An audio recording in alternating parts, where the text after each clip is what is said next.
Our next feature starts shortly, right after Showtime Shorts.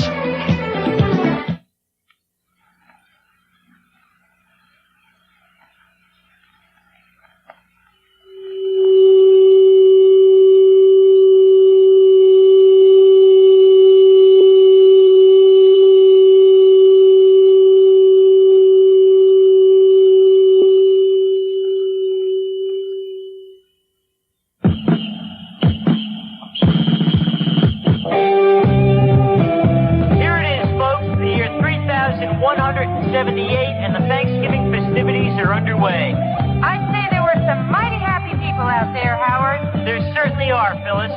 It's hard to believe that the neutron bomb holocaust took place just over 1,000 years ago, and we've advanced virtually to the level of the 1970s. We really have to give the reconstructionists a lot of credit. They've recreated this parade down to the smallest detail. You might say it's one small step for man, a giant leap for mankind. Why, Howard, that's positively eloquent. Thank you. Why don't we pause here for a word from our sponsors?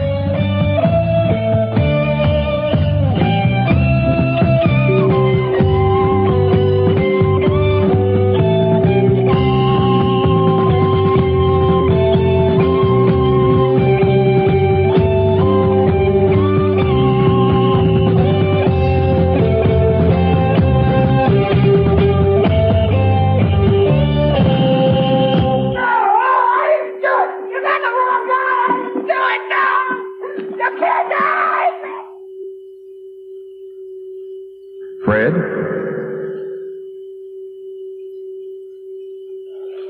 In short, your friend Claire's a highly skilled physicist who doesn't support the evolutionary reconstruction. Now she's gone too far. She's broken the law. She's been observed trying to improve on the past. Claire wouldn't do it. We believe she would.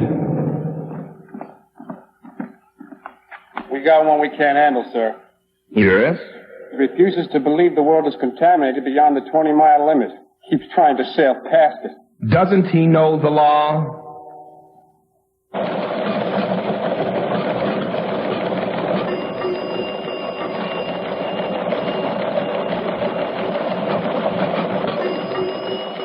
Too bad. Now Claire trusts you. We have reason to believe she plans to sail past the 20-mile limit. Would you be good enough to talk to her and see what she has up her sleeve? Claire's not stupid. Visit with her and report to me at 9 o'clock tomorrow morning. There's something I think you should see. Take Mr. Hunter to Studio D and screen Program S1 for him. Have a nice day. Fred, I want to know what Claire's up to.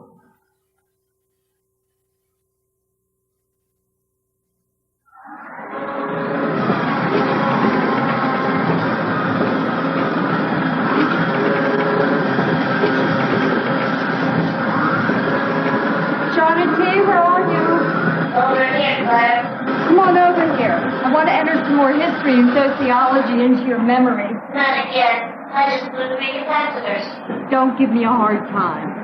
I'm tired of studying. Switch to memory entry mode. You know, sometimes I can hardly believe I sold my car just to build you. If your car was such a great machine, why don't you sell me and get it back? Are we bickering? You started it.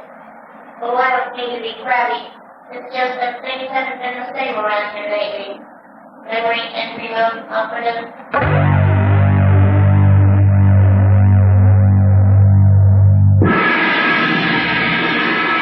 The miracle of reconstruction. In the beginning, there were very few people left on Earth. Most of the people who survived the Holocaust were confused, naturally, and were at a loss for ways in which to begin again. The records aren't all that good, but it seems as if most of the survivors were afraid of radiation poisoning and went to live underground.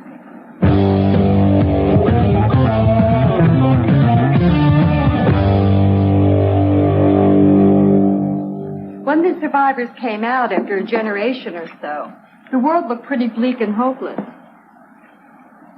Fortunately, God, in His infinite wisdom, showed the way to a small group of visionaries, the evolutionary reconstructionists.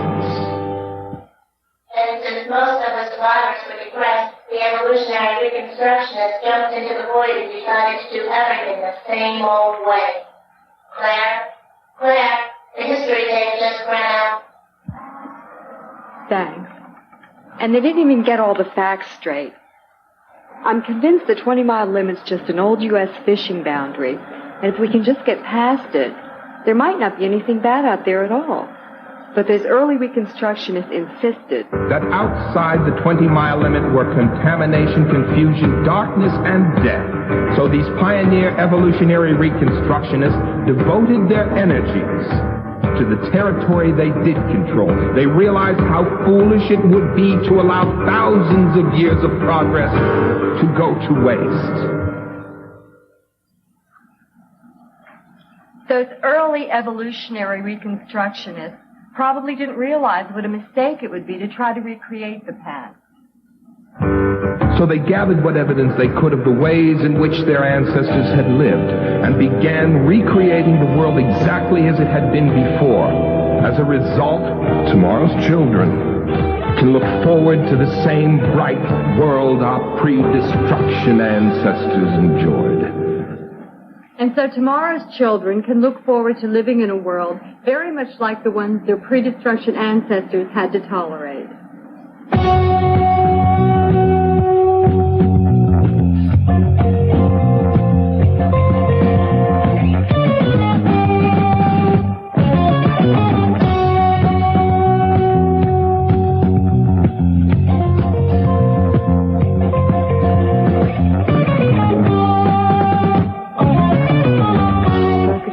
To minimize variability of polarity gone. Is my volume's a little funny today? No. Oh, let me fix it.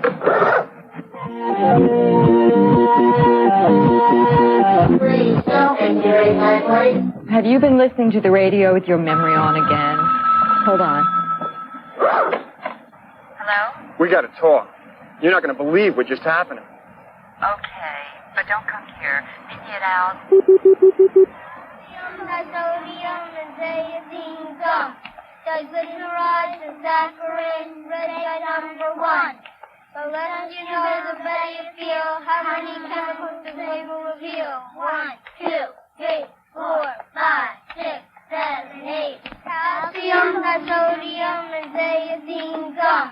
Diglyceride and saccharin, red dye number 1. The less you know, the better you feel. How many chemicals does label reveal? 1, 2, 3, 4, 5, 6, 7, 8. Calcium, sodium, and zeaxanthin gum. Diglyceride and saccharin, red dye number 1. The less you know, the better you feel. How many chemicals does label reveal?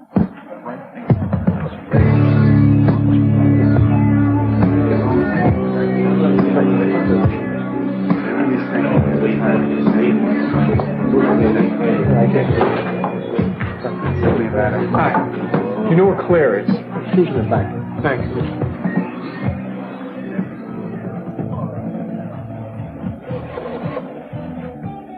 I just didn't play my cards quite close enough to the chest. That's a chance you take. So what are you going to do? You take this. Why? What do you want me to do? Give it to somebody at the next table? You know what I mean. What does this mean?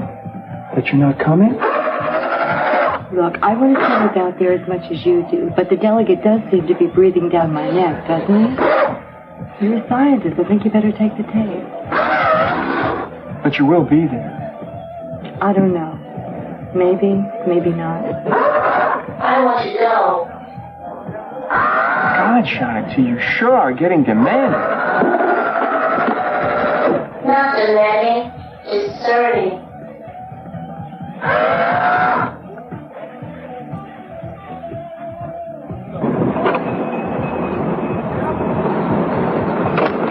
Yeah, so remember, if we get separated, we'll meet on the boat at dawn, right? Yeah, sure. Okay. Hey, did I tell you about this party I went to last weekend? No, how was it? Boring. What kind of boring? You know, a bunch of reconstruction. These Gucci-Poochie types talking about doing a remake of Gone with the Wind. Yeah, it sounds like a swell party. Yeah.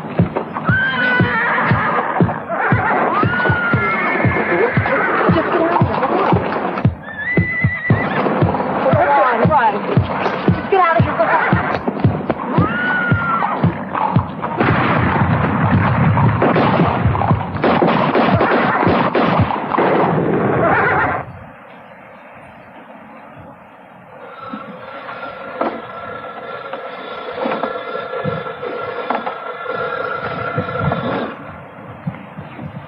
Where's Claire?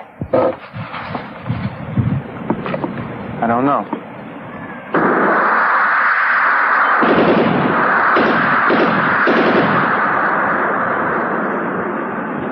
She said maybe she wouldn't come.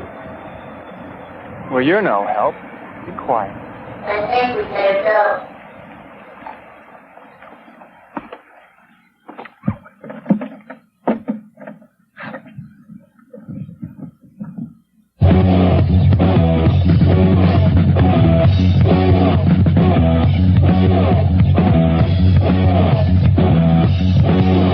Whenever any form of government becomes destructive, it is the right of the people, it is their duty to alter or abolish it.